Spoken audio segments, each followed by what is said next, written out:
All right, so you really want to know what's going on in the NFL right now. Buckle up, because we're going deep on Lamar Jackson's wild season and then trying to sort out those middle-of-the-pack teams that could go either way. And then we're even going to peek into the future a bit, 2025 to be exact. Yeah, and what's really crazy right now is that we've got like all these different stories happening all at once, right? You've got those amazing individual performances, and then you've got those teams that are battling through those ups and downs, and then those teams that are already looking ahead to next season. Yeah. Okay, so let's just start with Lamar Jackson. I'm looking at these numbers and I'm just like, wow. On pace for over 4,000 passing yards, 36 touchdowns, only 5 interceptions, and over 1,100 rushing yards. Like, is this even real? Well, it just shows you how he's changing what it means to be a quarterback. You know, it's not just about putting up those fantasy points.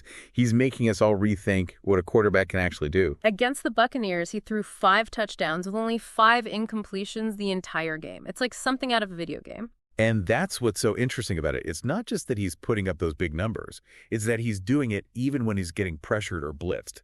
His expected points added, or EPA, under pressure, is 0.45 this season, which puts him second in the whole league.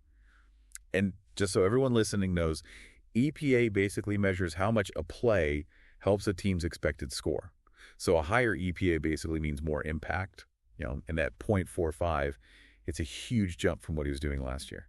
So he's not just like outrunning everyone. He's actually making better decisions when there's pressure. Exactly. And remember, he's doing all of this while his offensive line is still getting better, and he's got some young receivers who are still figuring things out. That says a lot about how talented he is. So everyone listening, we got to forget that old running QB label. Lamar Jackson is showing us all that he's one of the best passers in the league, period. And that leads to another really interesting question. Can anyone stop this Ravens offense? I mean, with Jackson playing this well, with Derrick Henry still being a beast, they're looking like real Super Bowl contenders. Okay, so we've got our MVP frontrunner, but what about all those teams that are kind of stuck around 0.500? The middle of the pack this year is a mess. It's not just about looking at their records. We need to look at the trends, figure out which teams are showing some real potential and which ones are maybe just tricking us. Yeah, the article we've got actually breaks down some of those teams. Just so everyone can keep up, let's go through each one and try to figure out if they're the real deal or not. First up, the Atlanta Falcons. They're 4-3. What do you think? They're tough to figure out. If you look at their offensive success rate, that basically means how often their plays get positive yardage based on the situation. It's actually pretty good, even when they lose. But turnovers are killing them. And their defense, well, it's still their weakness. No surprise there. So they've got potential, but some big problems too. How about the Seattle Seahawks, also 4-3? Are they doing anything that stands out to you? There's a similar spot as the Falcons, I think. Their quarterback is playing well, and in a weak NFC like we have this year, that can take you pretty far. The question mark for them, again, is their defense. Then we've got the Tampa Bay Buccaneers, also 4-3, but they feel different, right? Yeah, I'd say so. Losing Chris Godwin for the season is a huge problem, even with Mike Evans still there.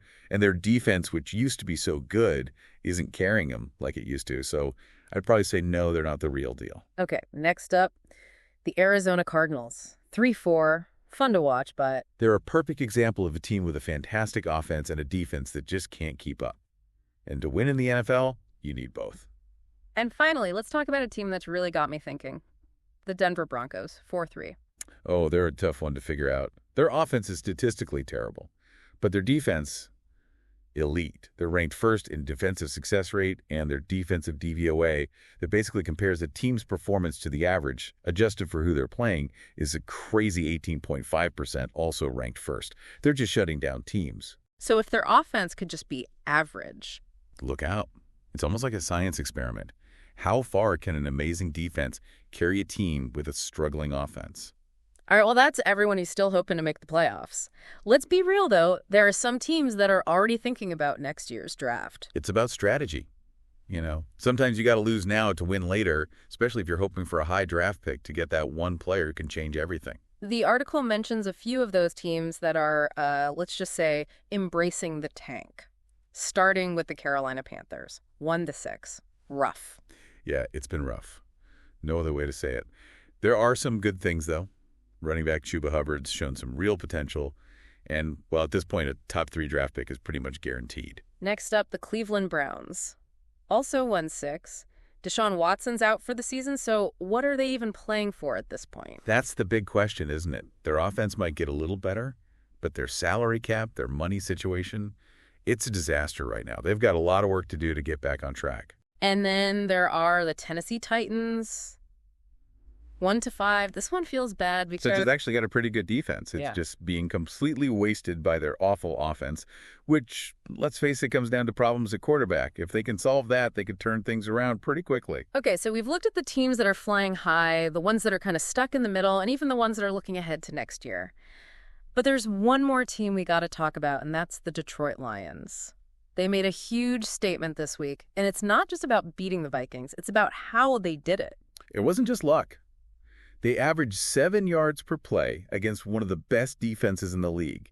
And remember, the Vikings are usually really good at blitzing. And the Lions just ate it up. Jared Goff looked amazing against the blitz. He completed over 60% of his passes and averaged like 9 yards per attempt. This wasn't a fluke. It was total domination. Their offense is clicking, and I just don't see any big weaknesses. So now we got to ask, are the Detroit Lions actually a Super Bowl contender? Are we really saying that? It's starting to look that way. If their offense keeps playing like this, I don't know who can stop them. Yeah, it really is a question we should be thinking about because, we're used to seeing these really good offenses either fade away or run into a defense that just shuts them down completely. But this Lions team, they just feel different. They really do. And it's not even like it's just 1 or 2 stars. It feels like the whole offense is just clicking. Jared Goff is playing like some of the best football we've ever seen from him. Their running game is good, and the receivers are making plays everywhere. And what's really impressive is how they can adapt. Like, they can run the ball and grind it out, but they can also hit you with those big plays through the air. That makes it really hard to plan against them. So if we're trying to find a weakness with the Lions, or even just a team that could slow them down, where do we even start? You can't forget about injuries. Those can happen to anyone. If the Lions lose 1 or 2 of their key players, it could mess up their whole flow. But even besides that, there are a few teams with the defensive talent to maybe give them some trouble. Who are you thinking of? Well, the San Francisco 49ers. Even with all the injuries they've had, they've still got a scary defense. Their front 7 is one of the best in the league, and they're really good at creating turnovers.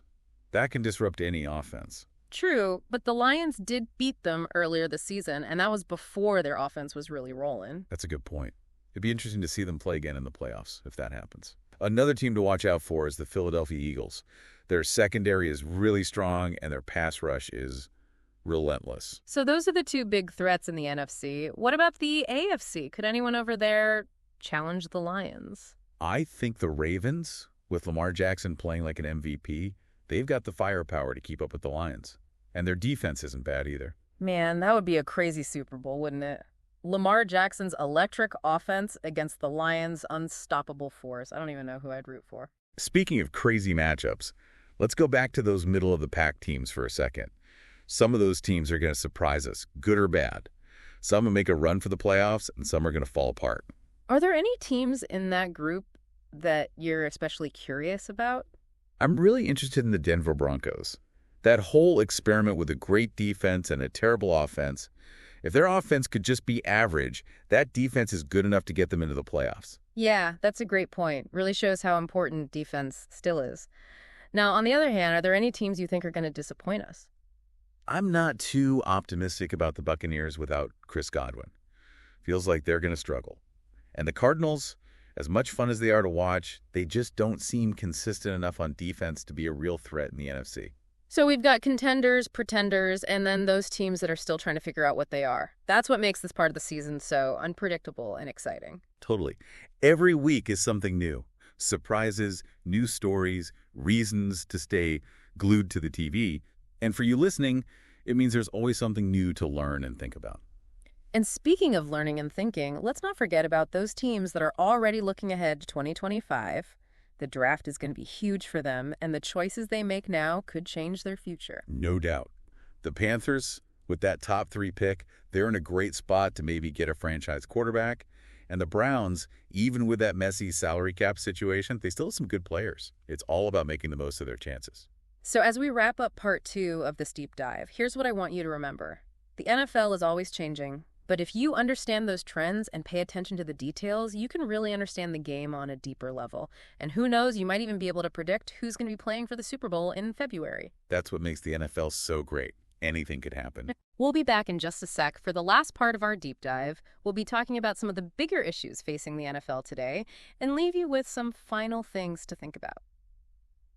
Okay, we're back for the last part of our deep dive into the NFL.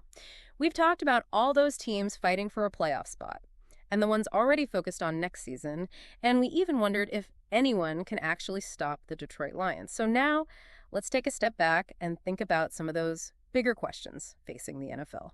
You know, it's pretty amazing how this league is always changing. The rules get tweaked all the time. There are new offensive and defensive strategies popping up, and the way we judge players is always evolving. It makes things really interesting, but also really hard to predict. One thing we've seen a lot of this season is those quarterbacks who can really move. Lamar Jackson's the best example, but guys like Justin Fields and Jalen Hurts are proving you don't have to just stand in the pocket to win in the NFL. And that raises a big question. How are defenses going to adapt to these new quarterbacks?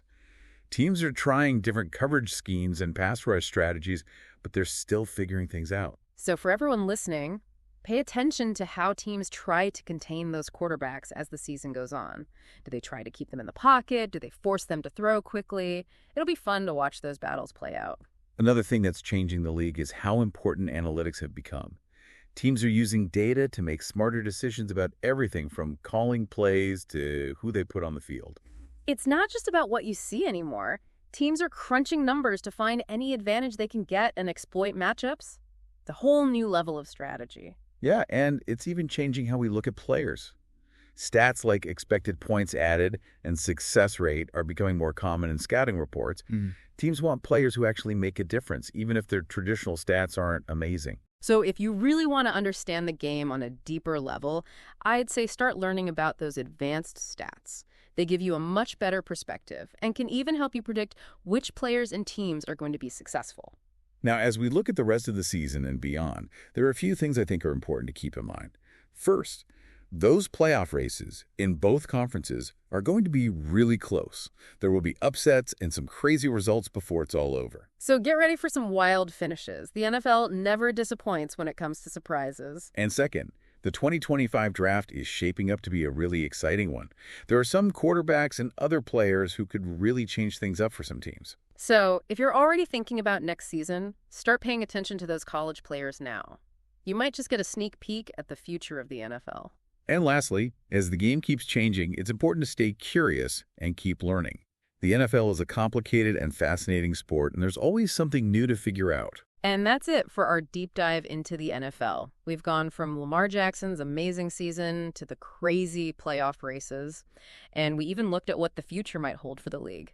It's been a wild ride, but hopefully you've come away with a better understanding of the game and maybe a newfound appreciation for all the crazy stuff that happens in the NFL.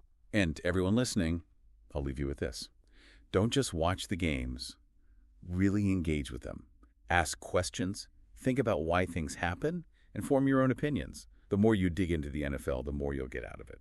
That's all for this episode of The Deep Dive. We'll be back soon with another topic to explore. Until then, keep learning, keep asking questions, and keep diving deep.